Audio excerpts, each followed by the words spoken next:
Bonjour et bienvenue à tous sur ce nouveau webinaire consacré à la présentation des fonctionnalités de ChallengeMe. Aujourd'hui, on va parler des agents IA qu'on peut intégrer dans ChallengeMe et à chacune des étapes d'un challenge. Donc, je vais vous présenter rapidement ChallengeMe et quelques cas d'usage, mais si vous souhaitez vraiment découvrir un petit peu plus en détail tous ces cas d'usage, je vous renvoie vers le webinaire qui a été réalisé la semaine dernière en fait par Jean, où il vous propose de venir découvrir ou redécouvrir ChallengeMe et tous ces cas d'usage un petit peu plus en détail.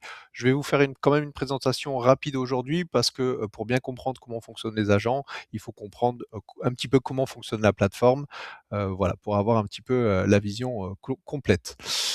Donc on va commencer directement, donc rapidement. Donc ChallengeMe, on a une solution d'évaluation et de feedback pour favoriser l'apprentissage. On est intégré à la plupart des outils des écoles, type Moodle, Blackboard, Brightspace, etc.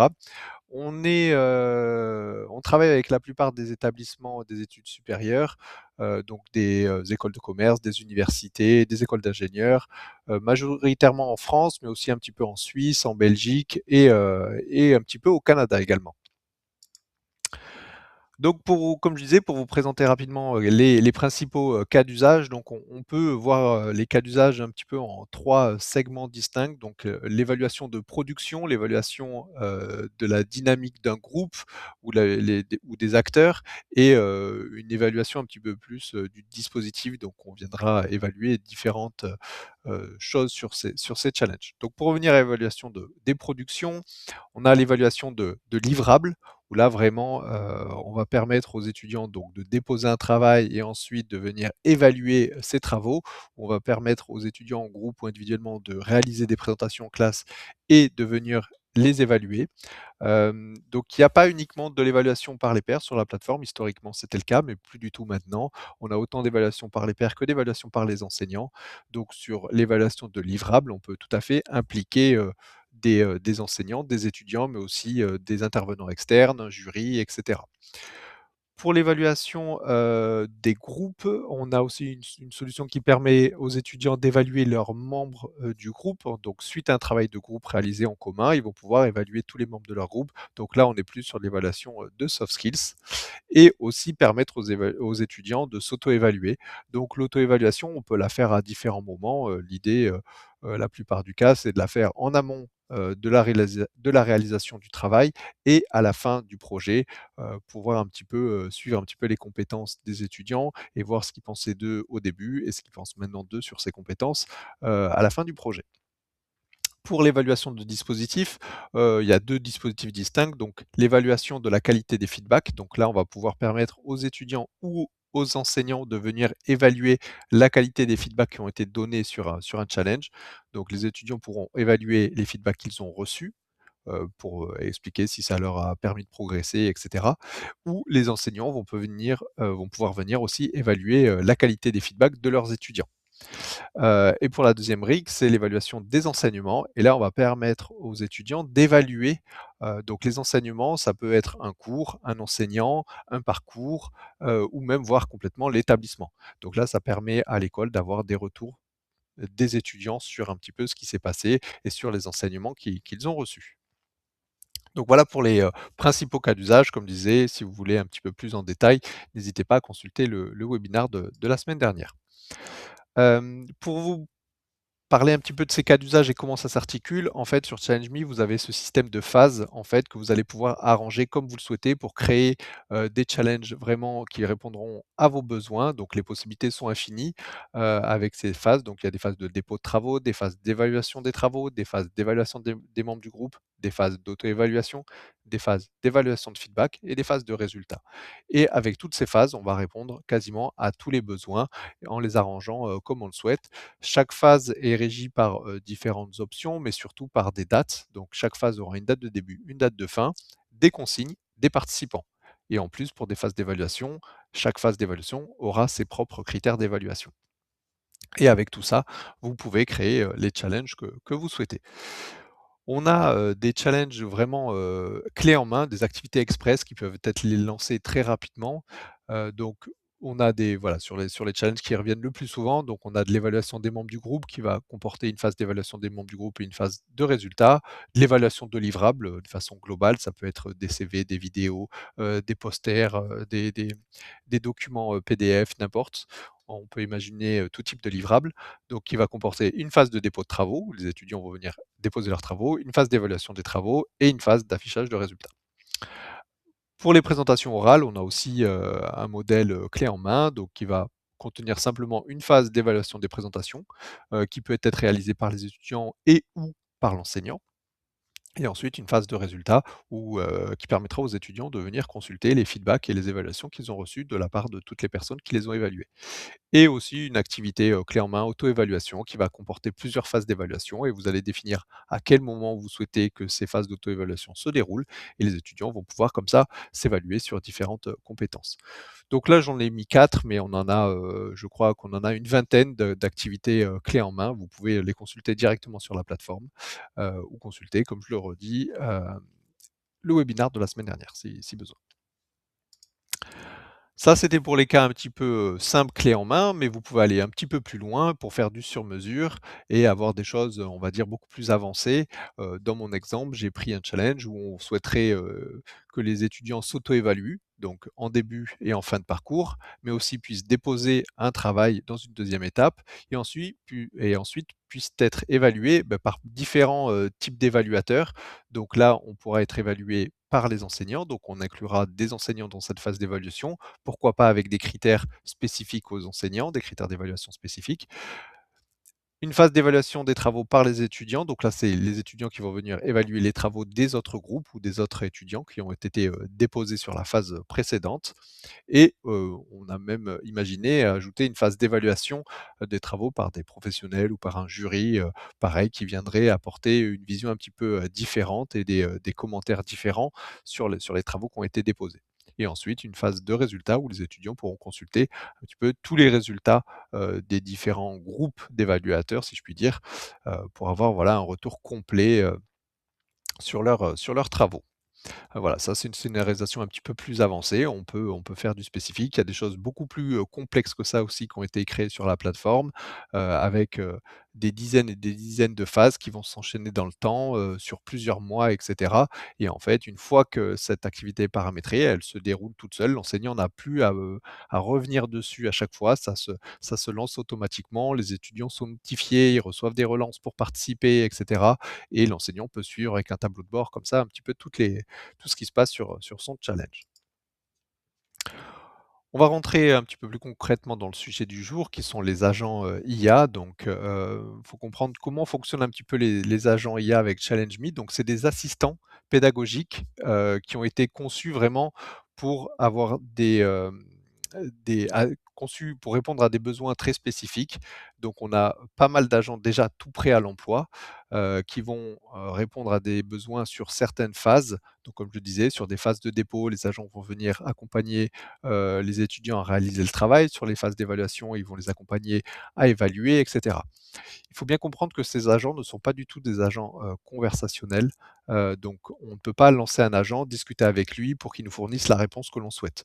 Non, l'agent, on le lance une fois, il fournit sa réponse et ça s'arrête là, en fait. On peut lancer autant de fois qu'on souhaite l'agent, mais il va nous répondre quasiment tout le temps la même chose. On ne va pas lui dire, redis-moi ça ou voilà, c'est une fois qu'on lance l'agent, il n'y a pas de bouton pour discuter avec lui. Il a été paramétré pour un besoin bien spécifique et il répondra uniquement à ce besoin. Donc pour les agents, comme je disais, on a des agents pour chacune des phases, donc on a plusieurs agents sur chacune des phases qui peuvent être, ajoutés. Donc on a des agents qui vont permettre l'amélioration, du travail avant soumission, des agents qui vont permettre aux étudiants, à les aider dans la rédaction de leur feedback, des agents qui vont permettre de proposer des pré-corrections aux enseignants. Donc là, ça viendra vérifier le travail, des étudiants et proposer une correction selon les spécificités qui ont été données à l'agent. Des agents qui vont permettre aux étudiants de s'auto-évaluer avec précision, donc d'améliorer leur perception et d'améliorer leur feedback sur leur auto-évaluation, et des agents qui vont permettre de venir faire une synthèse un petit peu de toutes les évaluations qu'on a reçues. Je reprends l'exemple de tout à l'heure où on avait 3 phases d'évaluation distinctes. Eh bien, on va pouvoir avoir, des synthèses un petit peu de tout ce qui s'est dit sur ces phases-là pour avoir un petit peu nos points forts, nos points faibles, des axes d'amélioration, un plan et cetera. Donc on aura, pas mal d'infos là-dessus dans cette synthèse. Ça, je le présente très rapidement, mais je passerai sur la plateforme tout à l'heure pour vous le détailler. C'est les interfaces. Donc, comme je disais, lorsqu'on souhaite appeler un agent, en fait, côté participant, on réalise d'abord son travail et une fois qu'on a terminé son travail, au lieu de cliquer sur le bouton valider, on peut d'abord cliquer sur le bouton mon assistant qui va déclencher l'agent, qui va vérifier le travail qui a été fait et apporter des précisions ou répondre aux besoins qui a été spécifié pour cet agent. Voilà, donc ça, c'est les interfaces, mais je le montrerai tout à l'heure.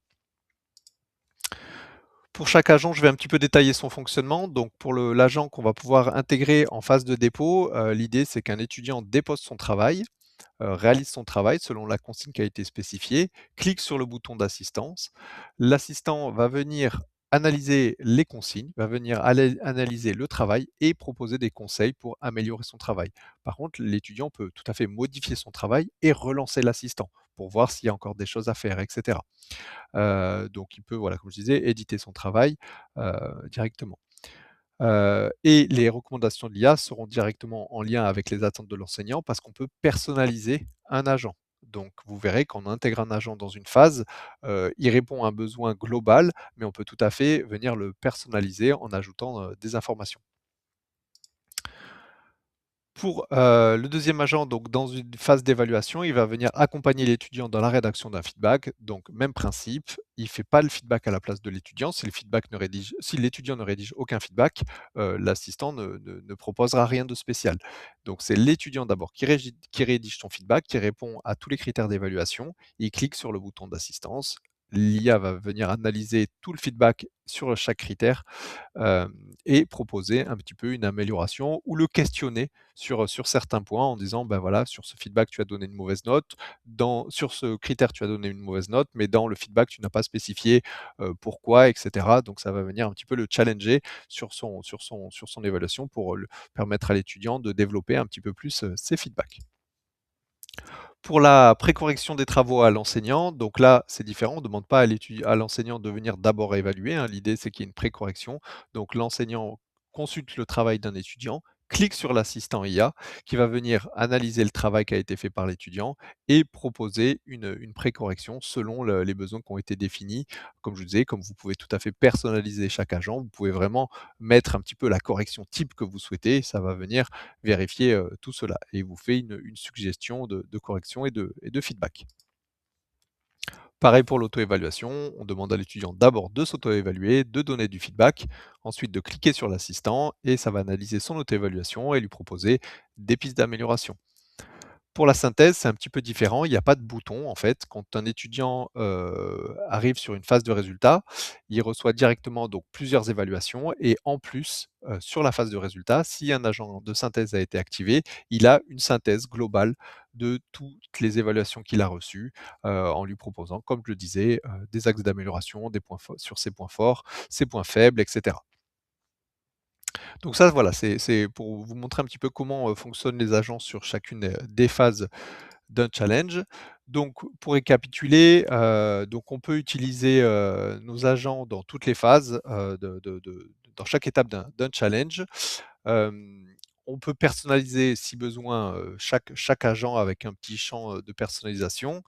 Heu, les cas d'usage que j'ai présentés là sont des cas d'usage qu'on utilise régulièrement, mais si vous voyez de nouvelles, possibilités, n'hésitez pas à nous contacter. On peut mettre des choses en place, ce qui me permet d'arriver au point suivant sur la possibilité aussi de création d'agents sur mesure. Donc par défaut, on a tout un tas d'agents qui ont été créés par notre équipe, mais si besoin, on peut tout à fait, prévoir un rendez-vous si vous avez vraiment un besoin très, très spécifique, discuter avec vous et créer un agent vraiment qui répondra à vos besoins très spécifiquement. Donc il y a des possibilités de création d'agents sur mesure et cet agent ne sera disponible que pour vous.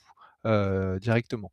Donc voilà, ça c'est une possibilité aussi. Si vous avez des idées, n'hésitez pas à nous en faire part. Par défaut, l'option, IA n'est pas activée sur tous les comptes en fait. C'est une option qui est disponible pour chaque école et l'école doit souscrire à cette option.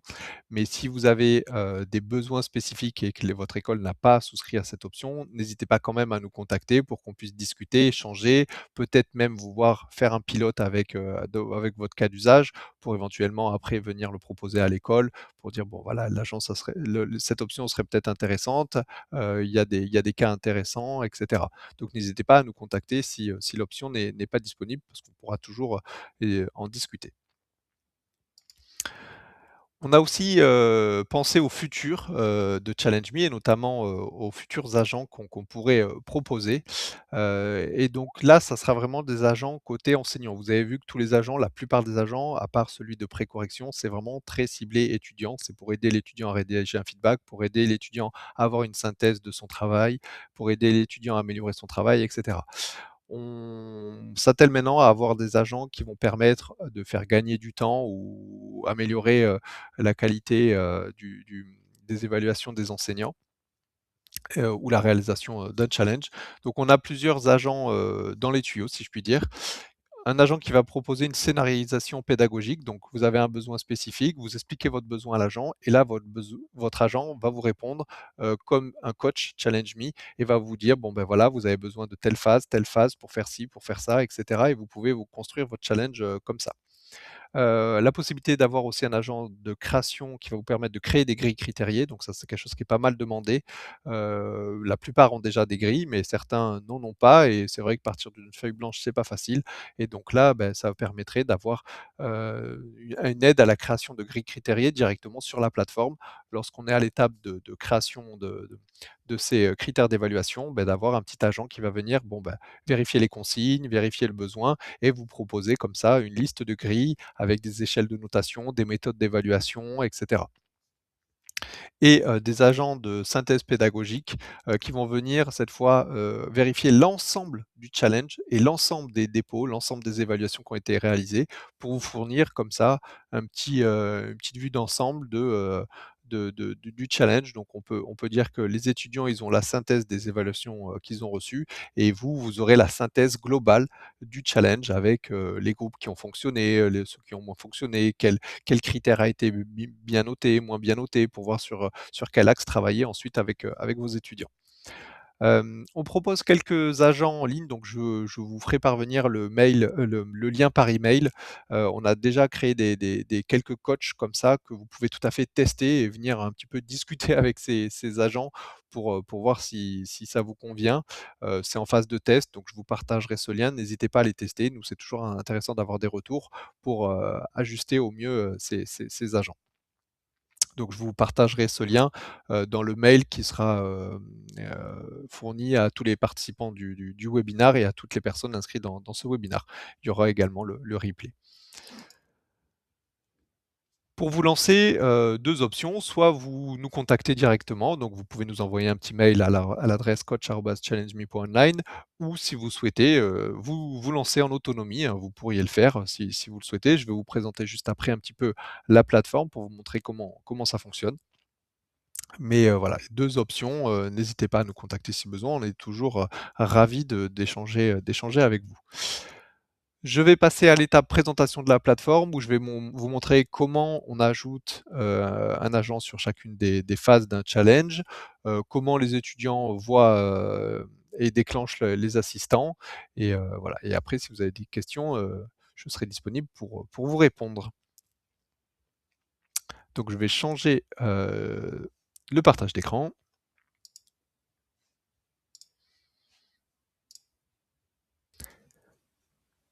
Donc là, je suis sur la fenêtre de création d'un challenge. Donc si vous souhaitez comprendre comment on crée un challenge, pareil, je vous renvoie sur, les webinars précédents que nous avons, réalisés sur la façon, dont on créer un challenge simplement avec Challenge Me. Mais lorsque vous êtes sur la création de challenge, vous voyez que vous allez pouvoir réaliser répondre à différentes étapes pour la création du challenge. Une étape de planification, vous allez pouvoir arranger comme ça les différentes phases de votre challenge. Donc c'est les phases que je vous ai présentées tout à l'heure. Vous pouvez les organiser comme vous le souhaitez. Ici directement, on a toutes les phases disponibles. Vous les ajoutez, vous mettez des dates et vous organisez comme ça votre challenge. Dans mon cas, j'ai fait quelque chose d'assez simple. J'ai une phase de dépôt de travaux ici qui démarre. Lorsqu'elle se termine, j'ai une phase d'évaluation des travaux qui va se dérouler. En même temps, j'ai une autre phase d'évaluation des membres du groupe. Donc, c'est les groupes qui ont déposé leurs travaux qui vont pouvoir s'évaluer entre eux, enfin évaluer les membres de leur groupe, et une phase de résultat. Donc voilà, ça me suffit pour vous présenter les agents, mais voilà comment ça fonctionne pour la création d'un challenge. Ensuite, vous pourrez compléter les différentes étapes, donc les consignes, donc sur chaque phase, je vais pouvoir rédiger des consignes spécifiques. Je vais pouvoir également ajouter des participants sur chacune des phases. Je vais pouvoir intégrer des critères d'évaluation sur chacune des phases. Donc, je le disais, l'idée c'est que dans le futur, on ait un agent ici qui vienne vous accompagner aussi dans la création de grilles critériées pour que vous puissiez ajouter des critères d'évaluation. Ensuite, différentes options sur chacune de ces phases également, la façon dont vous souhaitez attribuer les travaux de façon automatique ou manuelle. Et ensuite, vous avez l'étape d'assistant IA ici. Donc on va retrouver nos différentes phases sur la gauche et sur chacune des phases, je vais pouvoir ajouter mon agent. Donc les agents je vais pouvoir ajouter ici, je suis sur la phase dépôt des travaux, on le voit, sont contextuels à la phase sur laquelle j'ai cliqué. Donc là, sur une phase de dépôt des travaux, je vais pouvoir cliquer ici sur la partie assistance à la rédaction, je vais ajouter des agents. Donc là, j'ai plusieurs agents disponibles. Je vais consulter un petit peu son titre, sa description. Et lorsque j'ai trouvé l'agent qui me convient, je vais pouvoir cliquer dessus et le sélectionner ici directement. Ensuite, je passe à la phase suivante. J'ai la possibilité d'ajouter un agent d'assistance à la rédaction. Je clique sur ajouter. On me propose d'autres agents qui vont pouvoir répondre à ce besoin. Je consulte un petit peu tous les agents disponibles. Je vois que j'ai un agent à aider l'étudiant à rendre son feedback plus utile ou plus pertinent, ou apprendre à l'étudiant à rédiger un feedback efficace. Voilà, je vais choisir celui-là et je vais le sélectionner. Pareil sur les autres phases, etc. Vous voyez qu'à chaque fois, sur chaque phase, vous avez l'agent une partie où vous pouvez ajouter un agent qui va répondre à l'assistance à la rédaction pour l'évaluation, ou à l'assistance ici de la réalisation du travail pour les étudiants. Mais vous avez à chaque fois aussi la possibilité d'ajouter un agent qui va venir synthétiser les résultats pour cette phase en question. Donc, vous avez la possibilité d'ajouter un agent spécifiquement de résultats pour une phase. Donc, si je souhaite que uniquement cette phase d'évaluation des travaux bénéficie d'une synthèse des résultats, je vais venir ajouter l'agent de synthèse sur cette étape-là. Si je souhaite que la synthèse se fasse sur l'ensemble des phases de mon challenge, je vais venir dans les résultats ici et ajouter une phase de synthèse ici. Donc si vous souhaitez une synthèse spécifique à une phase, vous l'ajoutez dans la phase. Si vous souhaitez une synthèse complète des résultats, vous le faites ici dans la phase de résultats. C'est pour ça que vous retrouvez cet agent de synthèse aux deux endroits. Ne le mettez pas à deux endroits parce qu'il n'y en a qu'un seul des deux qui se déclenchera. Donc généralement, la plupart du temps, on veut une synthèse un petit peu globale et on le met, notre agent de synthèse ici, dans la phase de résultat. On a plusieurs types de synthèses qui peuvent être lancées. Voilà, ce qui m'intéresse, c'est la synthèse des évaluations et des feedbacks reçus ici. Je le sélectionne. Vous voyez que sur chaque agent créé, il y a un champ de personnalisation ici. Je peux cliquer ici et je peux tout à fait personnaliser mon agent directement ici. Donc voilà, si vous voulez ajouter du contexte à votre agent, si vous voulez qu'il réponde à un besoin très spécifique, en plus de ce pourquoi il a été conçu, vous pouvez tout à fait aller éditer la personnalisation pour ajouter ce que vous souhaitez ici. Et donc là, vous parlez à l'agent, vous dites bah, tu vas devoir te focaliser sur la grille critériée, etc. Vous pouvez mettre pas mal d'éléments dans cette personnalisation. Donc comment ça se présente côté étudiant maintenant, une fois qu'on a paramétré ces agents, le challenge a démarré et les étudiants vont pouvoir participer, et je vais vous présenter ici directement. Donc je suis connecté en tant qu'étudiant, j'ai pas mal de phases, d'étapes à réaliser sur mon challenge, notamment la phase de dépôt des travaux ici.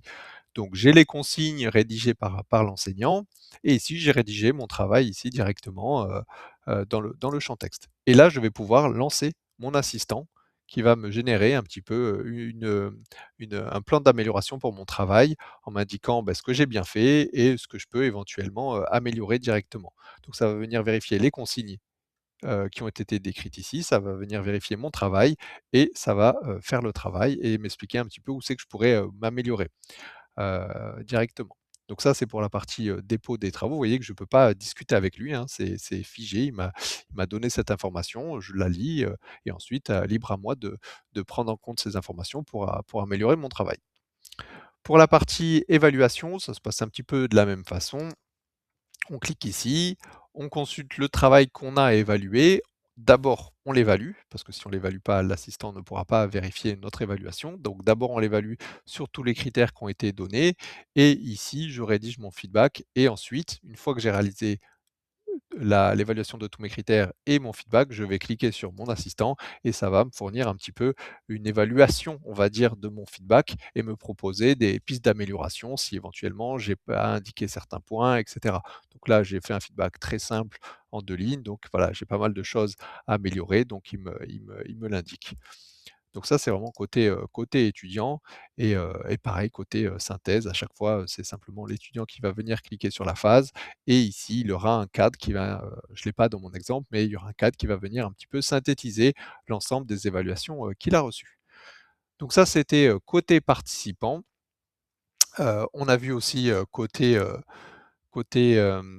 enseignant juste avant. L'enseignant, il peut voir toutes les synthèses qui ont été générées en fait, dans le suivi de l'activité, sur chacune des étapes, vous pourrez voir les travaux, la liste de vos étudiants, les travaux, déposés par vos étudiants et quand vous consultez le travail d'un étudiant ici, alors là pour l'in j'ai rien parce que c'est dans mon exemple, mais vous voyez la synthèse qui a été générée par l'assistant. Donc vous voyez si l'utilisateur, si l'étudiant a utilisé l'assistant et en plus vous voyez ce qu'a répondu l'assistant directement. Et ça sur chaque étape de votre challenge. Si vous cliquez par exemple sur une phase d'évaluation, vous avez la liste de vos étudiants, vous cliquez sur l'évaluation et vous voyez si, l'assistant a été, utilisé et la la ce que l'assistant a donné comme réponse. Donc voilà, vous avez une visualisation de tout, de tous les travaux des étudiants, mais également de ce qui a été, dit par l'assistant.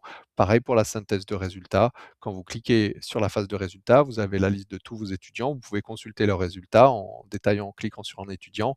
Et là, pareil, vous aurez la synthèse générée par l'assistant directement pour voir un petit peu, consulter, tout cela. Et dans le futur, j'en parlais tout à l'heure, dans les nouvelles améliorations et dans les nouveaux agents, l'idée c'est que vous ayez en plus ici un agent global qui viendrait un petit peu synthétiser l'ensemble de ces résultats et vous fournir, justement une synthèse du challenge, avec une vue un petit peu globale. Voilà, j'ai un petit peu fait le tour de ces éléments. Je vous proposais aussi d'aller, consulter le webinar de la semaine dernière, si vous avez, des questions sur la façon, dont on utilise ChallengeMe. On a une page dédiée à la consultation de tous nos webinars et nos replays.